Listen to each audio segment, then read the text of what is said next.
Moradores do bairro Colina de São Pedro, em Sertãozinho, sofrem com a não entrega de obras de saneamento referentes ao PAC 2. Enquanto isso, eles convivem com vários bueiros entupidos e cobram uma solução. As galerias e a pavimentação asfáltica já estão prontas, mas a obra, orçada em quase 4 milhões de reais, está longe de terminar. Isso porque deveria estar entregue desde julho de 2012. Enquanto isso, sem um importante serviço de saneamento concluído, os moradores sofrem. Nós estávamos esperando que fosse instalar o esgoto, as galerias, tudo certinho para poder aliviar essa parte das fossas e transformar num bairro decente, né? Tem uns esgotos que estão vazando na rua e indo para os rios. Ou seja, tudo poluído. Tudo poluído, está poluindo o rio que atravessa dentro da cidade. No centro da cidade passa esse rio poluindo aí. Tá difícil, porque só tem promessa aqui. Da parte municipal, só promessa. Quando finalizada, a obra poderá pôr fim às fossas das centenas de chácaras do bairro Colina de São Pedro. Os dejetos, então, seriam tratados e a água chegaria limpa aos córregos de Sertãozinho. No entanto, hoje, o lugar que deveria tratar a sujeira e guardar a casa de máquinas está em péssimas condições. O mato está alto, a bomba ainda não está instalada e o sistema de tratamento está aberto, colocando crianças e animais em risco. Isso aqui já faz uns 4 meses que está assim, ó. Tem água de chuva, tem larva de mosquito. Eu não sabia que isso aqui estava aberto. Para mim, a construtora tinha deixado fechado, mas infelizmente está tudo aberto. Cai uma criança, uma criação aí, como é que você vai descobrir que está aí dentro? Os moradores do bairro alegam que a prefeitura já prometeu a entrega várias vezes, mas, pelo visto, não cumpriu. E se a obra não está finalizada, o reflexo a gente pode ver facilmente. Em várias ruas do bairro, o resultado é o mesmo. São muitos bueiros entupidos e um cheiro bastante ruim. Isso aí, na época do calor, você desce aqui, é difícil de passar nessa rua. Agora, hoje, talvez a imagem não chegue a ser tão nítida, porque a chuva já lavou o asfalto. Mas você vê um dia de sol aqui, não dá para aguentar. O advogado especialista em direito ambiental explica que a prefeitura deveria finalizar a obra, pois por se tratar de verbas federais, pode sofrer importantes sanções. Você tem que realmente pegar o dinheiro federal, usar literalmente na obra e prestar contas do que está usando, para evitar o quê? Desvios, né? Por isso que a responsabilidade do administrador aumenta muito com relação aos controles que eles têm que fazer. E o governante que não observa essas normas mínimas de saneamento básico, ele é penalizado, não ele, o governante, mas a sociedade. Além disso, enquanto os trabalhos seguem interrompidos, a natureza continua em risco. Esse esgoto vai ser captado e tratado numa estação de tratamento, eliminando a poluição, a possibilidade de poluição do nosso lençol freático e também trazendo uma melhor qualidade de vida para quem mora nesses locais. Davi Florim, de Sertãozinho, para o Jornal da Clube.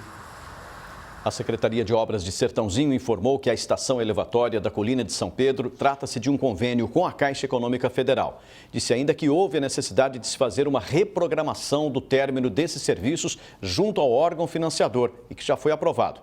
Finalizou dizendo que já houve a liberação para a finalização da obra pela empresa responsável e os equipamentos já foram adquiridos. Nos próximos 30 dias serão reiniciadas as obras de montagem da mesma. Agora ao vivo, Thaisa Pinheiro traz mais informações. Thaisa.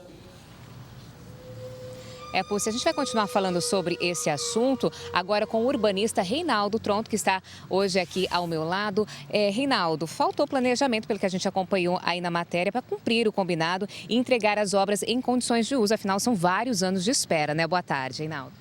Boa tarde. Perfeitamente. O que se percebe nesse caso, que a gente poderia exemplificar para praticamente todas as cidades do Brasil, é que a ausência de planejamento urbano leva, ao longo do tempo, a um conjunto de problemas de infraestrutura e também de serviços, né? E nesse caso em específico, não é um bairro novo em Sertãozinho, né? Então, já há algumas décadas que é uma demanda dessa população e que, infelizmente, o poder público ele é pouco sensível a essas causas, e o que a gente percebe é que, com o aumento da quantidade de moradores naquela região, esses problemas eles têm se agravado, né? Infelizmente, no nosso país, nos últimos 50, 60, 70 anos, aconteceu uma explosão demográfica nas cidades e não dá mais para as cidades funcionarem sem né, um mínimo de planejamento urbano. Então a cidade ela vai crescendo horizontalmente, verticalmente, as demandas vão se avolumando, né, e a ausência do poder público no que se refere ao planejamento e à gestão urbana compromete em grande parte a qualidade de vida dessas populações. Esse é um caso emblemático de Sertãozinho, mas que a gente poderia encontrar em qualquer cidade brasileira. Bom, os moradores a gente viu que correm risco, né? Assim, principalmente as crianças. E diante disso, merece aí uma ação do Ministério Público? Perfeitamente. Até porque, do ponto de vista legal, já é uma reivindicação de algum tempo dessa comunidade, dessa população. E não tem tido uma resposta adequada da administração municipal. Então, é sim um direito dessa comunidade, inclusive lá. A gente tem o conhecimento que há uma associação de bairro muito atuante e merece sim acionar o Ministério Público para acelerar esse processo, já que tem se agravado a intensidade dos problemas de infraestrutura e de serviços para aquela comunidade. As obras também, as verbas, né, para as obras são federais, né? Diante disso, o que pode acontecer aqui com a cidade de Sertãozinho? O repasse de verbas ele pode ser comprometido, né? Uma grande parte desse tipo de recurso público ele vem em parcelas e então não cumprimento dos prazos, né, pode congelar algumas dessas parcelas e em situações futuras, né, onde o município pode entrar com projetos ou com programas, ele pode ser penalizado, né, porque fica um débito do ponto de vista administrativo, né, da gestão de um recurso federal ou mesmo estadual. Isso compromete na avaliação dos técnicos dos ministérios. Ok, Reinaldo, muito obrigada pela sua participação mais uma vez aqui no Jornal da Clube. E agora eu volto ao vivo com você, Pussi. Até já, Thaisa.